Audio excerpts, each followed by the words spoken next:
Welcome into another episode of First to the Floor. Ben Vallis here. Thank you for joining us. Hope you're doing well. Two quote-unquote never-in-doubt wins for the Celtics as they return home from a really impressive West Coast road trip and then seemingly struggle against two of the worst teams in the league, potentially one of the worst teams of all time. Jake Eisenberg and our New Zealand correspondent Joe are both here. Jake, how's it going, man? Going good. 25-6. Never in doubt. Easy peasy, man. No stress on this end. Joe, any doubts creeping in after these two games? I mean, look, guys, you know me. I'm just gonna have to see it. I'm gonna have to wait to see it till I believe it. You know, fully believe it. Yeah. But it was good fun. It's still good fun. I felt like the games have been really fun lately. Absolutely. Yeah. Well, yeah, and like you say, we've got to wait to see it until we believe it. And like it was tough not to believe in all of it after that really impressive West Coast road trip where aside from the Warriors game where, we've talked about it, I'm not going to unpack that again. The Demons clearly still there, but other than that, a very impressive, I'll stop short of dominant, but an impressive and decisive West Coast road trip there. They come back. Jake, we'll start with you. Like, why did they come back and struggle against these two terrible teams after looking so good all year?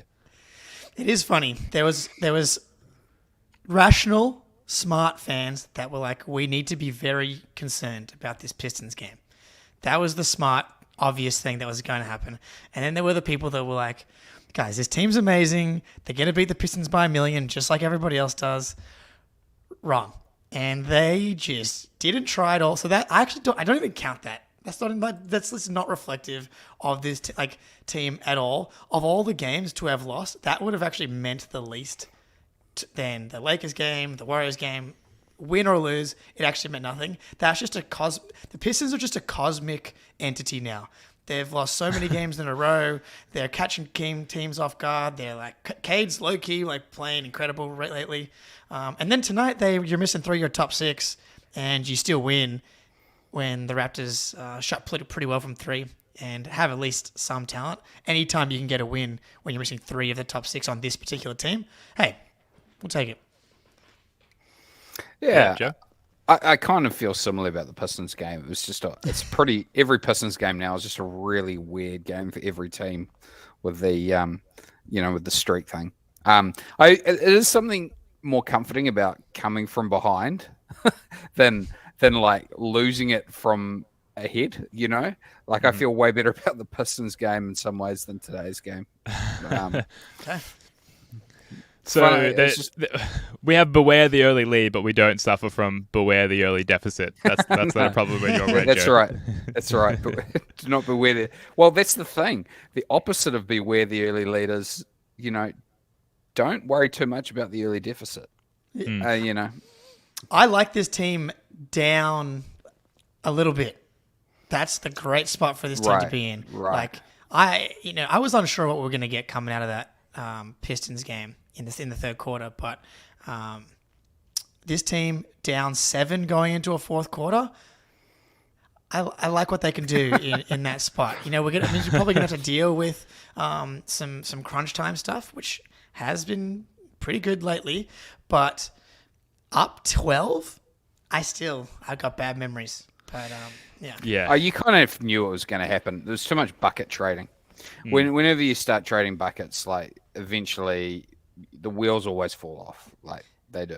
Yeah. It's the NBA as well. It's just you keep your eye on every scoreboard today. It's just big lead disappear. Other team has a big lead. It is kind of the nature of it. But hey, man, 2-0. Totally. It is amazing how much the trauma of Celtics seasons past have come back to haunt us already as fans, as anxious fans. Unfortunately, the results have been different this year, and yet during the course of the game, and if you're joining us on Celtics blog Playback, which has been absolutely popping off, mostly courtesy of Jake Eisenberg, who's running the whole thing there. You can see it throughout the course of the game where the stress and the anxiety is there, and that's why it's so fun to join and watch as part of those stream watch parties, because we can kind of suffer through it together. But the outcomes are different, and the streams are ending with these happy vibes and wrap ups again. Courtesy of Jake, because we're somehow actually winning these games compared to years past. I'll take some credit for it. Sure, why not? Yeah, well, I mean, you're doing a great job over there, so we've got to give you your flowers. But yeah, I would write these off as non-alarming close calls, right? In that this is becoming a trope this season, but old Celtics teams would have found a way to lose these games, and yet this new Celtics team continues to find new ways to win games that are uncharacteristic of Celtics teams past. And I've said this probably once a week on the show since the season started, but like I still can't quite fall into the groove of that. I'm still not quite used to that being the case for the season. So it continues to be a thrill each time you're like, oh, they're amazing. And now when we get into crunch time, the comfort, the like just inherent comfort of Derrick White will win this game for us. I'm so confident in Derrick White down the stretch, just like winning a game. We'll get to Derrick White in depth a little bit later. But I do have to say, because I forgot to run these calls to action off the top, while you're here or if you're listening to the podcast later, please subscribe to the First of the Floor YouTube channel. Again, join the Celtics blog playback room. That's playback.tv/Celtics blog. We recorded on our YouTube channel, First of the Floor, a new underrated plays of the week video earlier today. That's going to be edited and then published first thing tomorrow morning. So you've got to subscribe to our YouTube channel, turn on notifications to make sure you get that, because the first one was really well received and we're going to keep pumping these out. So make sure you subscribe to our channel there. Other reasons why this game was difficult, guys, just to move on here. Sure. What about there were two of them. One early in the game that I caught before I was watching the second half of the game while mowing my lawn. Two blatantly missed goaltends. Derrick White, presence of mind, he sees Scotty Barnes there and knows to just throw it up on the backboard to elicit the goaltend. That precisely happens and the referee misses it. That's one. What else made this game difficult, guys? How is that not a reviewable play at this point? Yeah. I understand, the other one where it was it was definitely a goaltend, but it's just the trajectory of the ball has to be on the way down. I understand not reviewing that one. But Are we talking about the Drew Holiday one? Or yeah, right. Yeah, the Drew Holiday one. But the ones where it's on the backboard, they should just review those, and it should be like 2s and 3s. They should just review those easily. That should just be, I don't know what they're doing there. But the refs were terrible all night. I'm very rarely a refs guy, as everybody listening to this knows. But today I thought the refs were bad overall, but specifically in favor of the Raptors. So the soft calls just were not coming both ways. I didn't think. And that was very frustrating. But the big obvious one was the turnovers. 22-4 in points off turnovers, and I think we felt that a little bit without Tatum, Al, and Porzingis, just because the floor wasn't as spaced. There's not as many threats on the floor without those three guys, obviously, and so you're asking Jaylen in particular to run a lot of the show, and he did incredible in the first half, but has 5 turnovers in the second half as the Raptors went to a switch everything defense. And that just means you more or less have to ISO a lot more.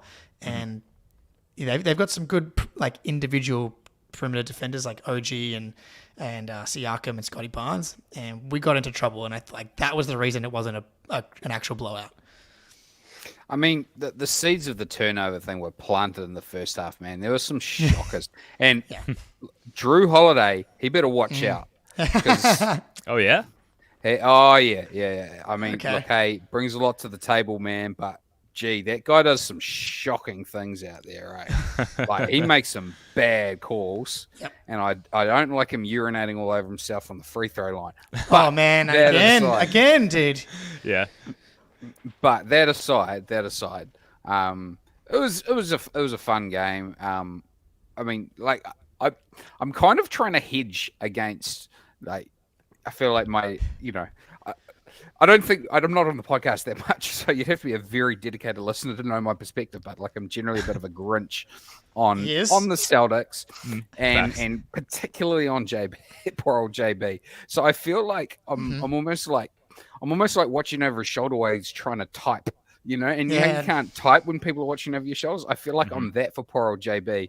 And every time I'm watching him, he's doing something dumb. I'm like, oh man, it's not it's probably way better when I'm not looking.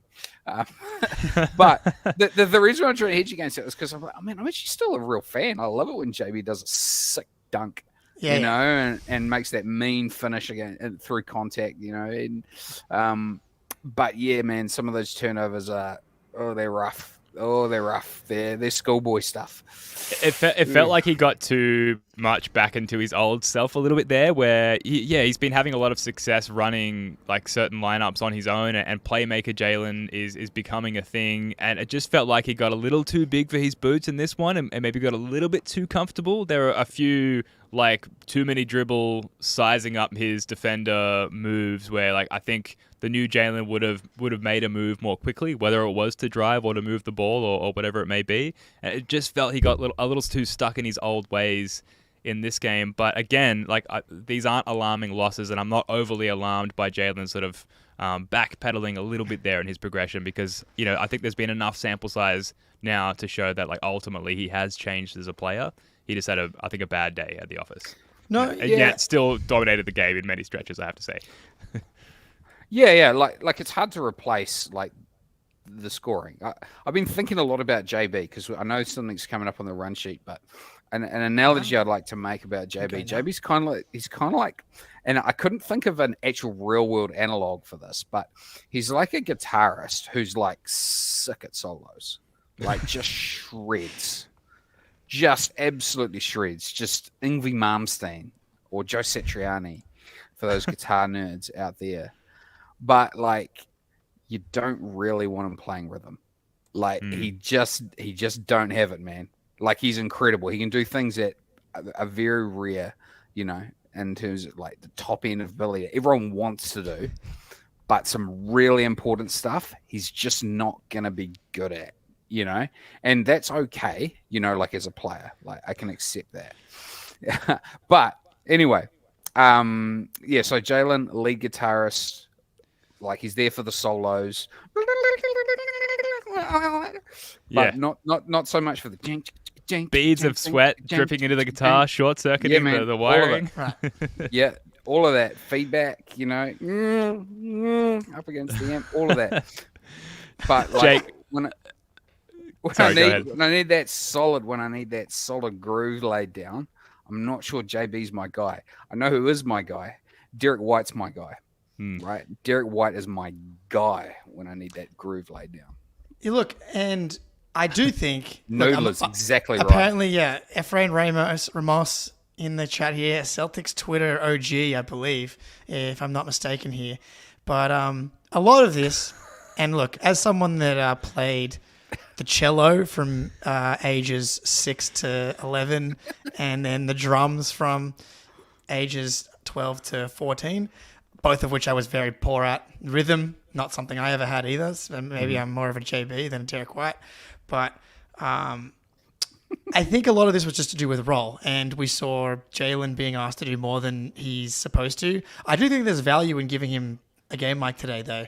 And again, I do think the Raptors came out second half and adjusted really well. First half, they were playing a lot of drop coverage with Pirtle. And first three Jaylen had came off a flare screen, another catch and shoot in the corner, getting downhill with OG trying to get over a screen. He was just launching into the chest of Pirtle, playmaking really nicely. But then they start, as soon as they go to that switch everything defense, it took them a while. And then, honestly, they never really got going again in the second half at all. And that, again, that's purely the personnel on this team. Like, sure.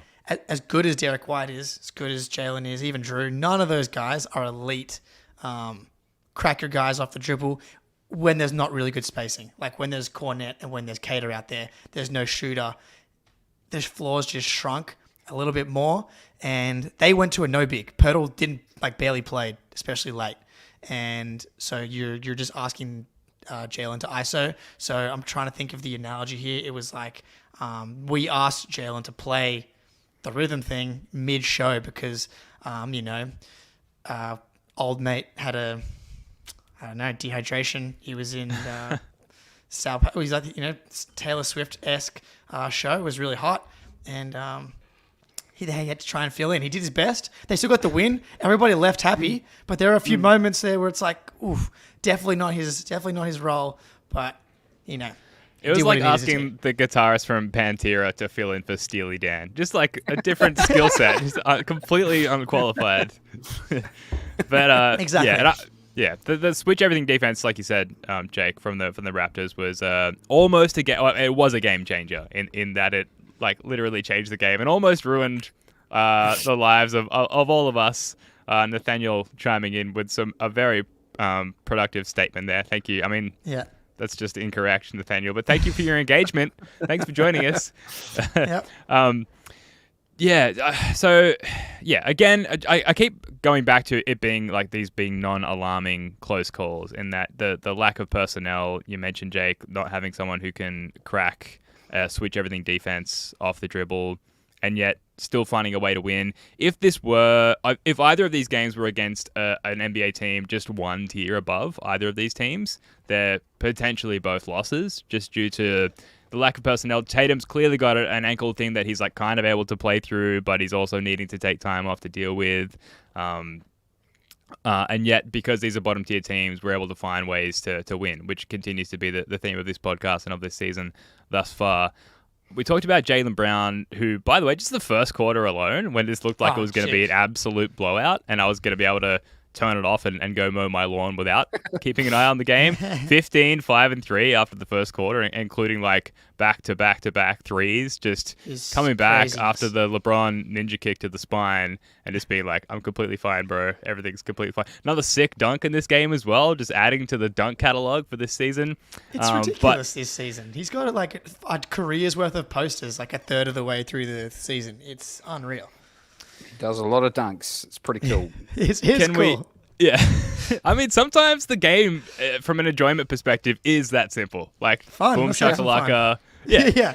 But can we, Jake, just officially transition into the Derrick White section of this podcast and just spend like a solid 10 minutes propping this guy up? Man. Because like we do it time and time again, literally episode to episode, we prop up Derrick White because he just continues to amaze us. And in this game, it made me realize that he came to the Celtics with this reputation of just being solid and being this connective tissue and, being this guy who could help the Jays be better versions of themselves. And there are moments, and in this game in particular, and the Pistons game, where I feel like he's showing us that his reputation is deserved of more than that, but he's actually someone who can win games in crunch time and be a bit of like a hero in crunch time, take the big shots and make them and execute on all levels, offensively and defensively. Like, he's just exceeded expectations time and time again to the point where we're literally revisiting this episode to episode. So, Jake, you're the world's leading expert on Derrick White, so I throw to you, good sir. Thank you. Look, it is getting difficult to find what's the new Derrick White angle, because we've covered how good he is in so many different ways, but the new one is Derrick White in crunch time, and like just starting with today, 3.5 minutes to go, Celtics down 2. Drew Holiday throws Derrick White a grenade that he should have taken. Derrick White has And hey, that's the thing about Drew. That's what I'm getting at, man. He's throwing a lot of grenades right now. But anyway, this is Derrick White Love Fest. Keep going. and in the second play you saw there, and if you're not watching on YouTube, you can go check it out. But it's Derrick White getting downhill. Just like that's the thing with the switching defense. As they switch, Derrick White does a really good job here. They kind of screw it up, but he doesn't. And they've taken Pirtle out. That's the key to him being able to do that as well. Is he knows that there's no rim protector, but even still, he's going at Scotty Barnes, Siakam. Like, these guys are big dudes, and he finds the weakest spot, which is Jalen McDaniels, one of the better theoretical players in the NBA, far inferior to his brother Jaden McDaniels, who is an elite defender, not Jaylen McDaniels. And Derrick White gets to the rim. It's just he goes 2 for 6 in the fourth quarter. Ironically, like, Derrick was 5 for 19 in this game. Had the 3 turnovers, but he had 7 assists, so you're not really worried about the assist to turnover there. But he, in the clutch this season, has been just absurd. We obviously had the Pistons game as well, monster 3 from the top of the key, ridiculous and 1 in overtime. But I went back and had a look at the clutch stats for the Celtics, and Derrick White in the clutch, which I would like to expand it, but this is within 5 points in the last 5 minutes of a game. 10 for 18 from the field. That's 55.6%. 7 for 14 from three. Shooting 50% from three on 14 attempts. Also 10 for 10 from the free throw line. Joe, I know you'll love that. And also 0 turnovers. 0 turnovers, 10 from 10 from the line is just an absurd nails every single night. For context, though, like JB, 11 for 21, 52%. KP, 10 for 16, 62.5%. Absurd. I'm hesitant to even read this one because I'm not sure I should put it out in the world, but JT, 8 for 26, 30.8%. And so that's not good. But everybody else has the weight of the world on his shoulders, man. Like heavy as the head that wears the crown. Yeah. But Derrick White, man, in the clutch has been like just from day one. The Raptors game, in-season tournament game, corner three, wide open, every night, whether it's actually within crunch time or not, he is making huge plays in the fourth quarter. The Derrick White Porzingis pick and roll, that is going to be, and at least should be, and it's going to be somewhat political whether or not we get to it enough in crunch time, our best two-man game. I think in the crunch time, followed closely by Tatum Porzingis as well. But Derrick White in the pick and roll with Porzingis, I don't have the numbers in front of me today, but we'll get those for next time. That has been ridiculous. And then they can make out of that, and then you have Jaylen and Jayson attacking the manipulated defense. And when they're attacking defenses that are scrambled, it's just like good luck. And Derrick White is the answer to it all, it feels like, which is crazy. I think, like, you know, we've all probably seen the JJ Redick kind of soliloquy, right? And Indeed. he's going through all these stats, like he's like number one, or like can't remember what the numbers are. It's like he's number one in points per direct screen and number one in points per touch. I'm like, these are arguments for why he should be our lead initiator, right? Like, this is, to me, this is the change the Celtics have to make. We have to recognize he's the dude, right? Like, he doesn't look like he doesn't have the profile of someone who should be. He is. He's the guy. He gets downhill most reliably. He's our best decision maker. Look, man, he can create disadvantages or create advantages for us, right? That Jaylen and Jayson are way better at attacking, you know. But he's the best guy at creating those advantages for us. I just think like he's number one in points with direct screen. He should be having the ball all the time in crunch time. It's just as simple as that. He's the best decision maker. It's the best result for the Celtics. The other guys have got to be secondary. That's my view, and I'm sticking to it. I don't disagree. And I don't miss Marcus Smart. I just think we need to keep that to ourselves. Like that's a tough one as far as, you know, the Marcus Smart situation. It's complicated. It's a complicated thing that any even short-term Celtics fan will understand. But so Joe, on the Derrick White being the guy thing, I don't disagree with you at all. I feel exactly the same way. However, you have to imagine within the team, there's a political issue there, a boundary, if you will, in terms of completely committing to that, because you've got guys like Jaylen Brown and Jayson Tatum who are quote-unquote the guys as well, and particularly in Tatum's case from a play-initiating standpoint in the clutch and throughout the course of a game, rightfully to some degree believes himself to be that guy, and many would argue that he is rightfully that guy. So how do you navigate that, Joe? I don't know, man. I'm not the coach. I just having my takes, man. You're the correspondent for an entire nation. We need better takes. I will say, like, I went back and watched a bunch of the Derrick White crunch time stuff. I've got a video coming out on Twitter tomorrow, just like 2 minutes of Derrick White nails, and it's a great video because all the commentary and the crowd reactions are all from huge moments, both home, away, national broadcast. It's beautiful. Gorman, Breen, everyone. It's truly beautiful. But Tatum is very involved in a lot of them. And a lot of the catch and shoot opportunities that Derrick White is turning into just like deadly knockdown catch and shoot guy. And what Tatum has is the ability to post up and draw a lot of help.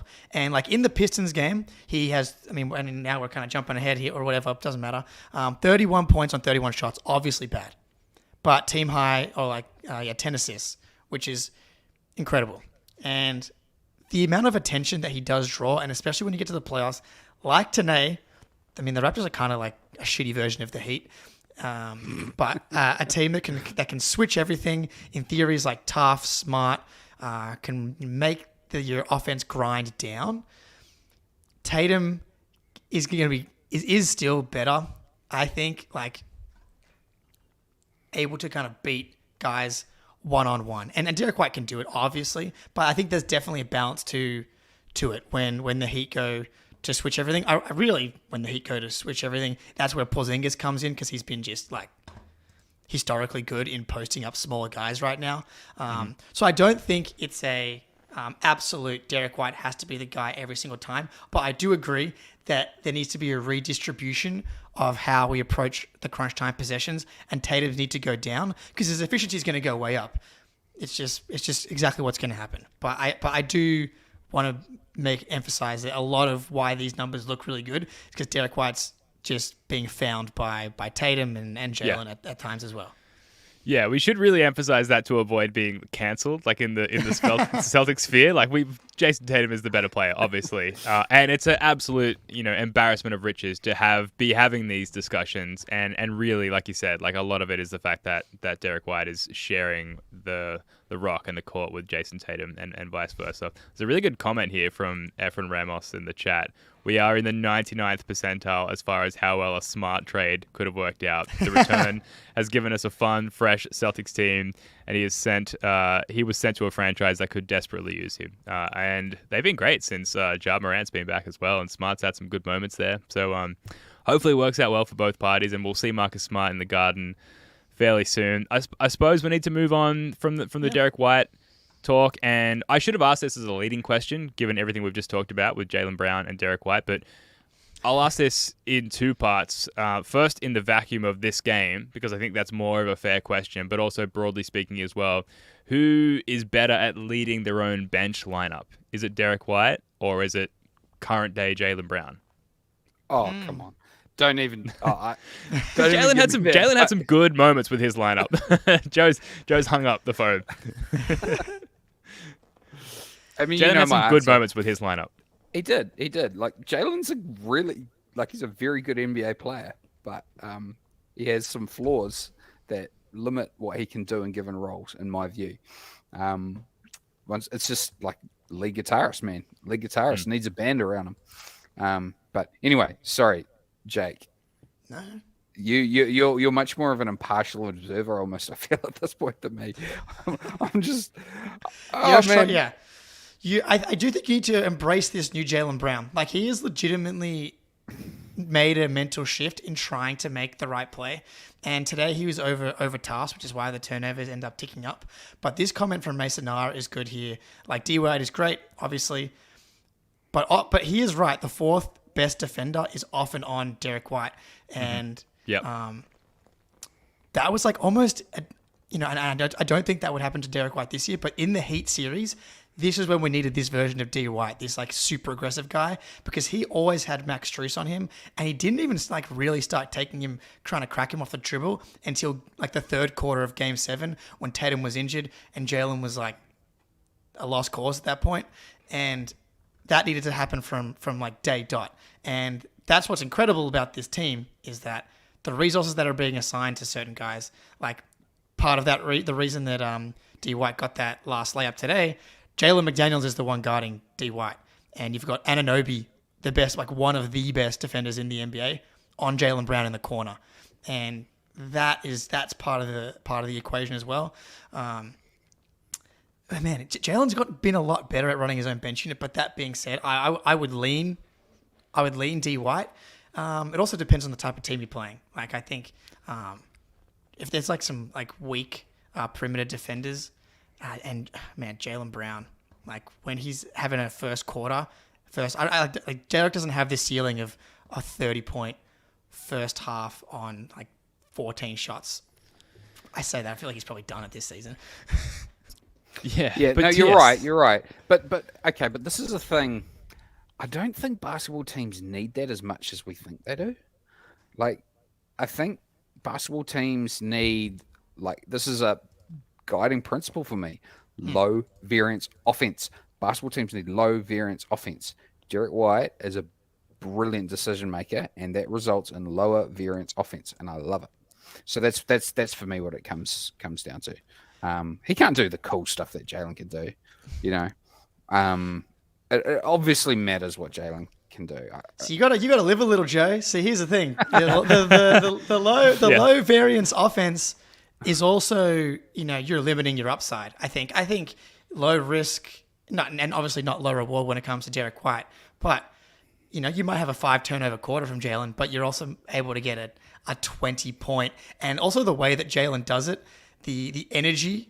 Dare I say, the way he can shift the energy. Jaylen Brown, like the pull-up threes, dunking on people, like the way he's able to enforce his physicality on an opposing defense it's like star-level stuff. And I think that you can feel that. And not that Derrick White doesn't have the ability to do it to the crowd too, but I think there's an element to like the way that Jaylen Brown can just like blow a game apart. Yeah, I almost feel like this is almost like a shot clock question. I you know what I mean? Like for the first, honestly, 19 seconds of the shot clock, I think I probably want Derrick White on the ball like every time. But you're right that the physicality, and Jaylen he's such a balanced athlete. This is the thing I love the most about him. He can really finish, and he can really get to the rim when his mind's on that.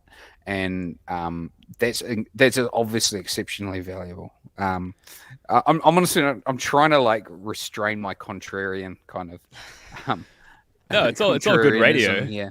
Yeah, that's good.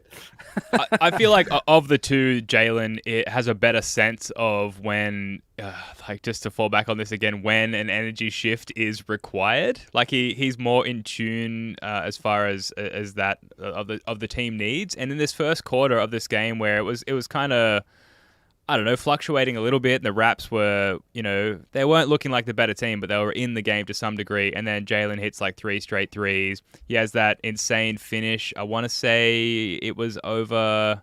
I can't remember who it was over, but he just took crazy body contact and still finished the layup. And then still got up and got back on in transition. And it was just he was giving everything of himself to the game as far as energy, and the crowd were feeding off that, and the team went up big time. I don't know if Derrick White is capable of that much of an energy injection into the game. He's kind of more of an index stock, and Jaylen Brown is GameStop, just get in low and bullish on that and ride it straight to the moon, right? I hope I'm using that terminology correctly. That's good stuff, man. How'd that work out for you, Ben? Not well. I'm always late to the party. I'm an index stock guy, right? I want to retire at 60. That's where I'm at. So I'm not fit for the same feats as Jaylen Brown. Clearly, I'm more of a Derrick White in my heart. Anyway, I digress. So I guess it comes back to, like we talked about with Tatum and White, it's a luxury to even be asking the question as far as who is better at running their own lineup. And they both had great moments in this game. We are going to stop now for a quick word from our sponsor. And when we get back, we're going to crack open the Queta Luke Cornet debate. Oh, here we go. Score early this NFL season with FanDuel, America's #1 sportsbook. Right now, new customers get $150 in bonus bets with any winning $5 moneyline bet. That's $150 if your team wins. If you've been thinking about joining FanDuel, there's no better time to get in on the action. The app is easy to use. There's a wide range of betting options, including spreads, player props, over-unders, and more. So visit FanDuel.com/Boston and kick off the NFL season. FanDuel, official partner of the NFL. I would take the Celtics over the Spurs on New Year's Eve. Jake, can you one-up me there? Hey, that's a good one. I like this. Easy money. I guess it's New Year's Eve, so it's not. They won't be drunk / hungover yet. That does actually make me concerned about the Thunder game. Just thinking about that. Anyway, Pistons Raptors tomorrow. So Raptors coming off obviously the game today, back to back at Detroit. So they're flying from Boston to Detroit. Detroit's hungry, man. They want it. They want one. I don't think Toronto's very good. Clearly, they lost to the non-Tatum, Horford, KP Celtics, they're like 7 games below 500. Just take Pistons plus 4.5. They don't even have to win. That's actually a nice little buffer for you. Maybe sprinkle a little bit on the money line. Maybe 1 unit on the plus 4.5 and 0.25 units on the money line. But I have no idea what we're talking about. yeah, that's right. We can move DJ on. in the chat. Don't fall for it, Jake. Gamble responsibly, of course, no matter where you are in the world and what betting platform you use. But shout out to our sponsor, FanDuel. Now we're gonna crack open the Neemias Queta, Luke Kornet debate. It's high time to do this, right? Because Luke Kornet comes back in this game, is teasing his career high. I was calling him Liquid Luke early in the game. He was diving on the floor, saving the ball, getting it out to... he dived on the Raps baseline, saved the ball, got it out to Drew Holiday for a transition bucket. He had a great kick-out assist to O'Shea Brissett for a corner three. Multiple fucking sick alley-oops. The offensive rebound, put back, and one in the first. And then basically the game-winning bucket from a Jaylen Brown lob, maybe very lucky not to get a charge call there from Scotty Barnes, who was pretty well positioned. Jake's waving me off. But yeah, it doesn't matter. It's regardless, like Luke Cornet caught the lob and finished it. And not known for his solid hands. So great play from Cornet there. Queta, didn't see as much from Queta in this game. When we saw him in the Pistons game, not nearly as impressive as he has been in recent games prior. Jake, I know you've been particularly passionate on the sort of like I won't say the Queta hate train, but just like the sort of passive aggressive, maybe we shouldn't be seeing as much Queta as we've been seeing lately. Luke Kornet comes back soaring today with a very impressive game. So where are you at now with these two? I have gotten a little taste of what it's like to be negative and snarky as far as engagement goes, because negative and snarkiness definitely sells when it comes to likes and clicks. But Luke Kornet has been really solid all year long, and then Queta comes in, has a couple of good games, but like with very, very, very clear flaws, and everyone's like, give me Queta over Kornet. And I'm like, you guys are insane. Like Kornet. God, I'm going to get your thoughts on this, Joe, but he's a low variance guy. He's in the right spots. He's not going to, be on all defense team or anything like that, but he's positionally sound on defense. He had a little trouble switching onto Schroeder late, but, that's a third string center for you. Offensively, he sets really good screens. He rolls to the right spots. He's there for all the alley-oops. He's got really soft hands. He makes all his free throws. He is really good at the free throw line, which is really important for a big man. I mean, today, 33 minutes, that's big. I think that's actually why he didn't play yesterday, coming off the adductor injury. They knew that they would have no KP and no Al. They didn't want to load Cornet up 2 nights in a row. That's my theory. 28, 3 blocks, 5 of them offensive rebounds. And it may be the most important stat of them all, when you've got no KP now, 3 fouls. No foul trouble at all when you've got no other options at the big man spot. He heard the noise. He's heard this two-way guy, the first Portuguese player in NBA history, coming for his mortgage. He already lost his mortgage on the IST. He was like, I'm not losing the rest of this contract. I'm coming out. I'm playing team ball. Cornet, the Cornish game hen. I loved it. Yeah, I mean, look, Queta's been part of a lineup that shall not be named, and he hasn't done very well on it. And it's because he's Gumby. He's just Gumby AF, man. Like, he's the Portuguese tart, is what I believe his nickname should be. I was thinking, okay, this is. Tasty. I don't want to scoot like a future segment too much, but we've been thinking a little bit about names. We had Derrick and the Whites, which was a very good lineup. Anyway, I was just thinking, because we keep like with Luke Cornet, there's so many options, right? And I thought, what's Luke's band name? And it's obvious, right? It's just Corn. It's just Corn. And then I was like, what? No, that's just too obvious. And then I was like, what's the best Corn song? And it's like, oh yeah, Freak on a Leash. And I love that. I love the idea of Luke Cornet's nickname being Freak on a Leash, because he gets a quick hook when the big guys are in. Anyway. Oh, man. Quick translation on Gumby. Can we get that one? Gumby is just uncoordinated. Yeah. Long, Gumby, big, wacky, lanky. inflatable, Yeah. kind of guy. But like honestly, and I agree that we should keep playing Queta because I think it's good to see if we can develop him. But when we're trying to actually win games, I think like in these back-to-backs where I don't think we should play either KP nor Al, and we run Cornet and Queta, I think he should play. If someone's out, Queta should play. But the double big lineup with Queta and anyone, no, cannot. And Joe went to that too much in the Pistons game. That was no bueno. But yeah, the Queta hype got way out of control. And I understand the thing with Luke is like, do you guys know the joke Shamit face from the Russillo and Simmons pod? Mm-hmm. Like someone on Twitter replied to me today, is like, he's just like the center version of Shamit face. Everybody thinks he's bad because of the way that he looks, but he's legit he's as a third big. And I'm sorry, DJ Daniel, I don't agree with you. If they can upgrade him for free, basically, I would do it. I wouldn't assign real resources to upgrading the Luke Kornet position. I think he's been really good, man, and he was a huge reason why they won today. Is it fair to say that Luke Kornet is to Neemias Queta as Derrick White is to Jaylen Brown? Is a scaled down version in that, like, Derrick White might be better over the course of a game as far as like chipping away and hitting singles, to borrow the Brad Stevens parlance, and that Michael Bevan. Thank you. Yes. Well, Michael Bevan hit clutch game-winning fours for a stretch there in the 90s, but I digress.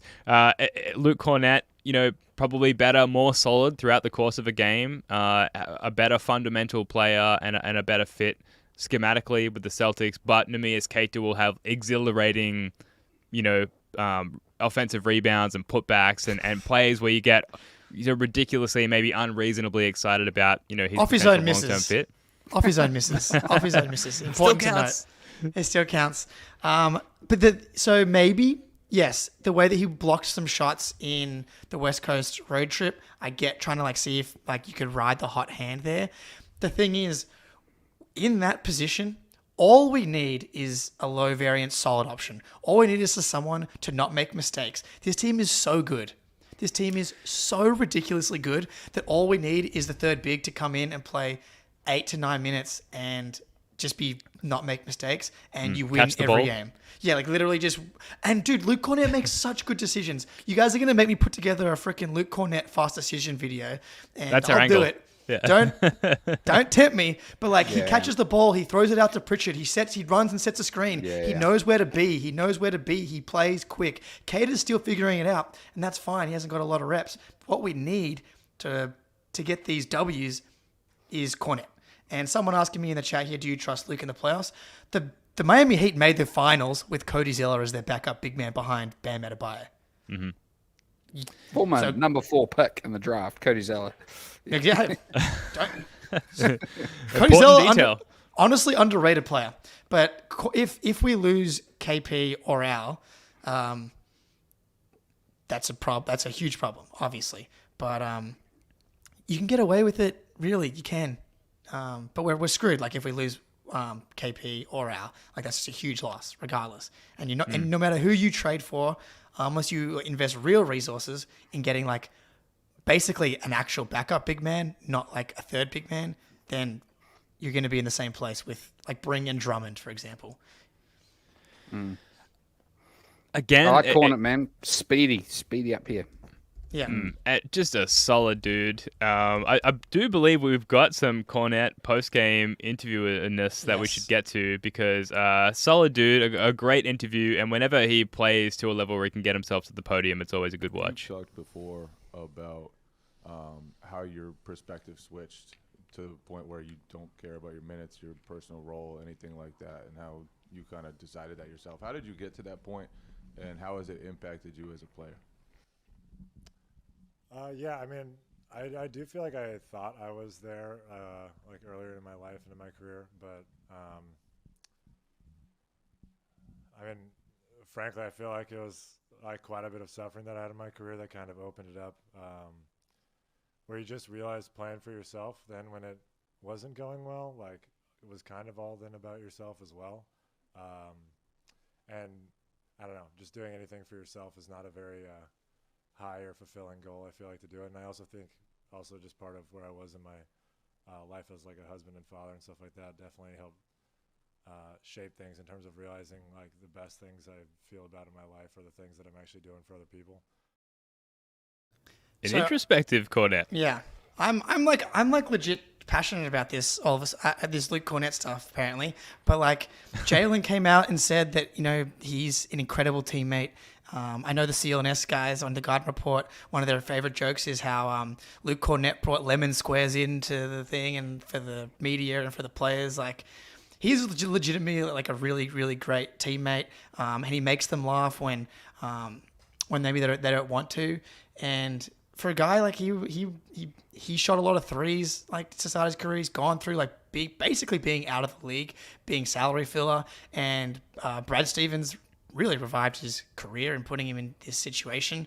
And like, yeah, I and also just for everybody to listen to a guy that's like on the fringes of the NBA, talking about teammates and family and that kind of stuff. I think that's like some of the coolest parts of following an NBA team are these role players that come in and have big games like this. Like, this is very Blake Griffin-esque. Like what Blake Griffin did for us last year. Talked about a lot about the vibes, but he came in and had games like this against the Sixers. And also, by the way, Luke was part of that too, where there's no Al and there was no KP last year. But you come out and you really impact winning and help the Celtics get to a place where they're on track for 66 wins right now. I've had that in my life, like what he's talking about. You know, where you sort of realize, like, it feels like there's a lot of pressure if you're like an Ayn Randish type character that's supposed to bend the world to your will, right? And there's this like almost inevitable failure that comes along with it, and there's a freedom that comes with it, accepting, I guess, your limitations, and accepting like I don't know, to use a phrase, like bloom where you're planted, right?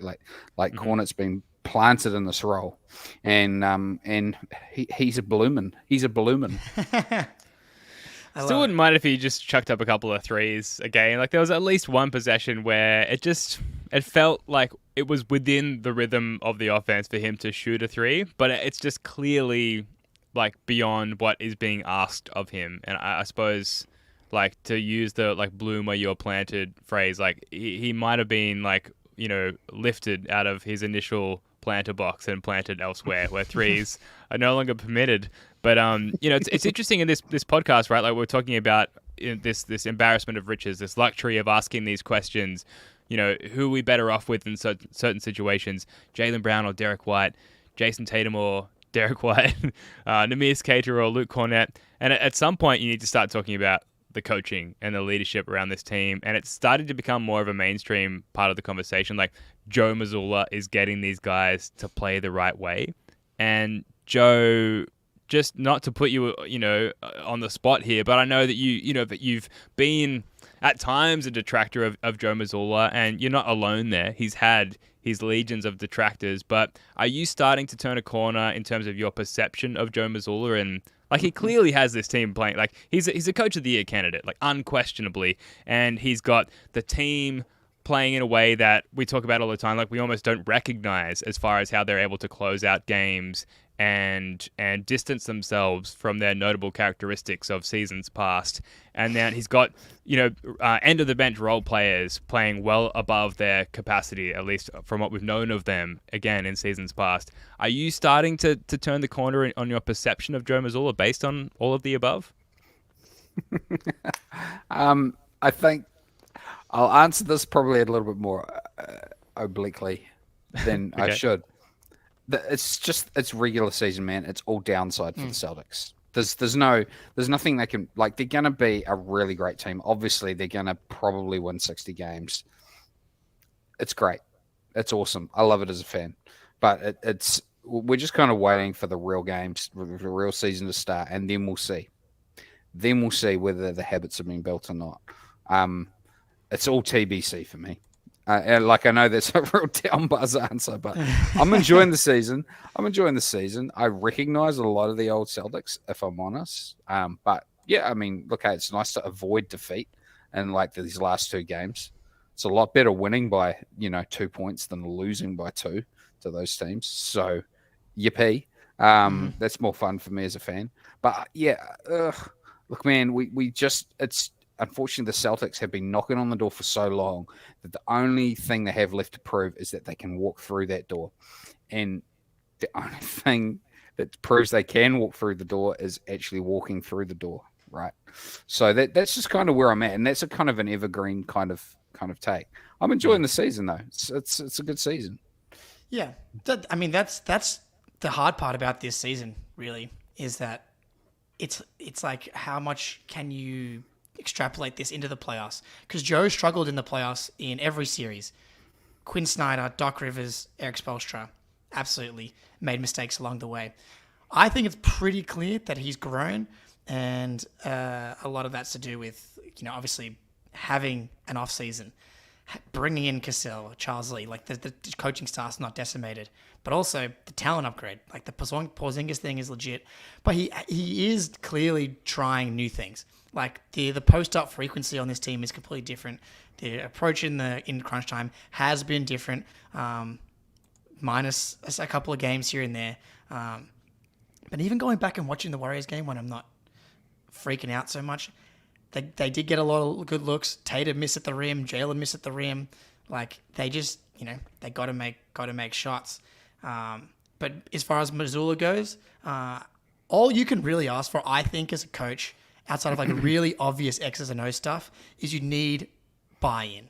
You want buy-in across the board, and I don't think that's just Missoula, because you've got really real leaders on this team. But Missoula today, and we can jump ahead a little bit here, but Missoula today, when asked by Abby, like, these two wins, you could have just kind of let them go. And really, especially the Pistons game, no chance we win that game last year. And I've been someone all season long that's pushed back against we lose this game last season, because we won 57 games last year. We won a lot of tough games. We won some close games. But now we're at a point where we're on pace for 66, and we're kind of past the 21-5 start. We've won some games into this next stretch here. And Joe goes, this is who we are. This is the mentality that the team has bought into, is things are not going to go perfect every game. You have to be open-minded and to win games different ways. And I can really feel his philosophy starting to kind of be imprinted on this team. Jaylen Brown spoke a lot about it today. Joe's really trying to get everybody to really think the game. And I feel like I can see growth as the games are progressing. And, Jaylen really struggled to start the season with a new role. And you can see him buying in with his, new mentality. Drew Holiday, new role, buying in. Tatum kind of feels like the last piece of the puzzle here. And we'll see when we get the elite top 5 version of Tatum. Because once that happens, then, it's inevitable. Yeah. It will happen. I won't guarantee it because, how much can I really guarantee anything given my vantage point? But I'm pretty confident that top 5 Tatum will happen at some point, and that'll be the final piece of the puzzle. But yeah, you can be an objectively bad coach, a la Doc Rivers, and if you have buy-in top to bottom, like, it means almost more than anything else. And yeah, talent. Getting back to that Doc Rivers Celtics team, KG, Paul Pierce, Ray Allen, talent is huge. But like, suddenly here we are, and we have that again. We have that level of talent and seemingly that level of buy-in. And to me, that's what's different about years past, including the Ime year, which is maybe a little bit of a segue because we've got some Schadenfreude report to get to regarding the Rockets. But guys, we've talked about everything so far through the lens of the Raptors. Anything on the Pistons game? We went into overtime.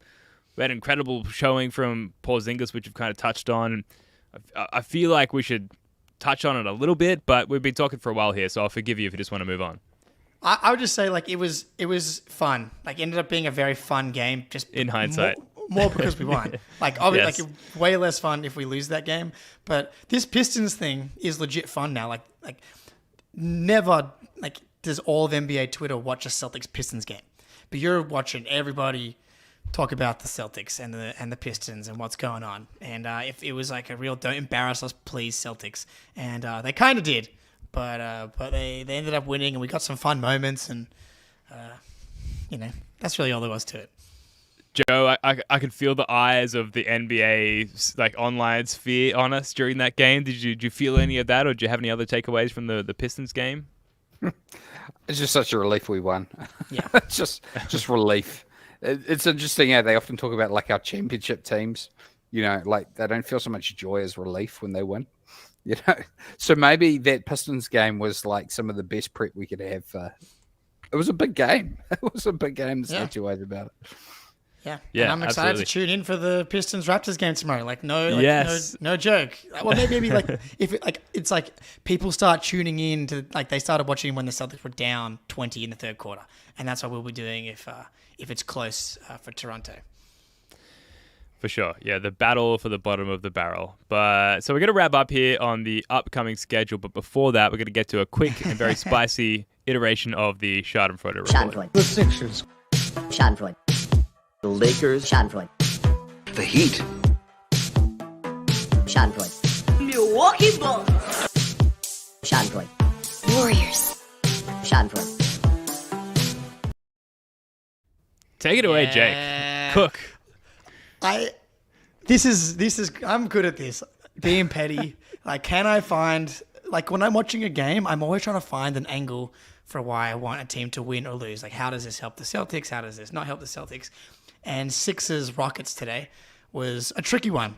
Like, more so I wanted the Sixers to lose. Obviously, that's good for the standings. But the Ime Udoka element, it kind of felt like a bit of a win-win or lose-lose, depending on which way you look at it. But since the Rockets went 8-3 to start the season, and everybody wanted to hand Ime Udoka the Coach of the Year award, what has Brad Stevens done? They let the best coach since Red Auerbach out the door. Since that moment, the Rockets are 9-11. Maybe not, not saying that's symbolic of anything. The fact that they're 9-11, but sub 500. They were. Don't get me. Yeah, we're gonna leave that one alone. But 8-3, 11 games into the season is like exactly the type of record the Wizards were 8-3 2 years ago and ended up winning like 32 games. The Jazz were like 12-4 to start last season. Now below 500, they brought in a bunch of like massive talent upgrades. All their young guys got older, so it was like they should be better regardless of who the coach is, just because of who they brought in with like Jeff Green and Fred VanVleet and their young guys getting older. And now they're 9-11 in their last 20, sub 500. Can't win on the road. And maybe Ime Udoka isn't the best coach to ever walk the earth. And maybe Joe Mazzulla is actually pretty good and was the architect of the Rob Williams defense after all. Just saying it's possible. It's probable. I don't know. Joe, anything? Any thoughts? I'm still stuck on the 9-11 record. and just how deep I go into this. Yeah, back away slowly. Yeah. Cut the mic. Maybe it's something to earmark for future Schadenfreude reports. I still think like a 9-11 record, like over 20 games, is probably not that bad for Houston. Mm-hmm. Happy to put them on the list. Just got a comment from Nathaniel in the chat. I'm just a bit confused about which team Nathaniel supports. He's Could a he just Lakers confirm? fan. Yeah. Is he? Yeah. He's actually in here Gotcha. relatively often. Yeah. He's actually a regular listener. Him and Viam have a budding rivalry. Some kind of bet about someone having to buy a jersey, but it's not looking good for the Lakers. No, just for anyone listening to the audio podcast later, the majority of listeners, Nathaniel in the chat is an avid Lakers supporter, and we thank him for his engagement. Please like the stream, Nathaniel, and everyone else while you're here. 14th of January, Jake and Joe, is when the Rockets visit the Celtics, which is coming up. That's 16 days from now? Yeah. And that's going to be Ime Udoka back in the TD Garden for the first time since all this shit went down. Tribute video, maybe. Oh my. Yeah. Oh boy. I can just see the KG one. You know? Yeah. Should we clip that for social media? Will he or won't he get a tribute video?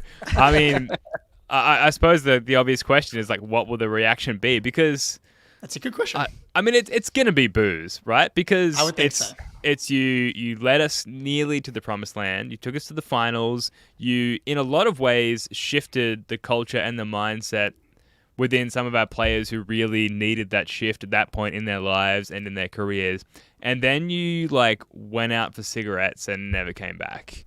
And and like, just to put it bluntly, like from what I understand, like sexually assaulted a female member of the Celtics staff, which is like unforgivable behavior in any facet, in any industry, in any sense. So you betrayed everyone. And so it's going to be a negative reaction, right? I don't think I'm saying anything new here. I'm going to be interested. I would be probably booing if I was at the game, but I'm hateful and spiteful. That's me. Yeah, me too. As everybody knows from on the podcast. It's feel exciting. We don't know what he actually did. It's such a confusing situation. This is like a scare. Had to have been terrible. Yeah. Well, I don't think that we should be building a case for forgiveness for him. And it obviously had to have been terrible given how good of a coach he was at that time, and would have obviously been a difficult decision to let him go. And yet it was the right decision, clearly. I don't think we can call that into question. And maybe it's so long ago that we shouldn't even be having this conversation. But the reaction is, I think, rightfully and justifiably going to be negative. I hope it is. I hope we beat them, and I hope that we can circle back on this for a future segment of the Schadenfreude report, because we'll destroy them, dude. Joe is going to be so hyped for this game. He's heard all of it. He was going back and reading Gary Washburn articles from 7 years ago about taking too many 3-pointers. You think he isn't thinking about how much everybody's said it was a mistake to make him the coach, and Ime Udoka was the best thing since the toaster was invented. Like, he's going to be ready to roll. Anything else, guys, before we wrap up? It's been a good time. It's been a good time on this podcast. It's like amazing, festive, jolly Christmas road trip. The team looks amazing despite that Warriors game. Comeback, wavering a little bit, and yet the home record remains perfect. But fluctuating emotions, I think, from the Celtics fan perspective, as far as like confidence in the team and their wavering approach to dominating teams well below 500. Anything else you guys want to wrap up on before we call it a night here? I'm all good. Let's just go beat the Spurs like a normal, really good team. Yeah. Can we have a normal blowout? Let's get back to it. I mean, I wonder if JT will play. We'll see. Like this ankle thing. I wouldn't actually hate him taking one more game off, but I would be very surprised if he misses the next one. So I'm guessing we have a full team. Let's get out of there by the midway through the third quarter. Feels like all the superstars want their shot at Wemby this year because of all the hype he's getting. So, I'd be very surprised if JT didn't play. But all right, that's going to do it for this one. Thank you so much for joining us. Please like the stream if you haven't already, if you're watching us live or later, even if you're on Spotify, listening well after the fact, log on to YouTube, First to the Floor, like the stream, subscribe, share it with your friends, etc. Happy New Year. We'll be back sometime in early 2024. Jake, Joe, love your work, guys. Until next time, go Celtics. I love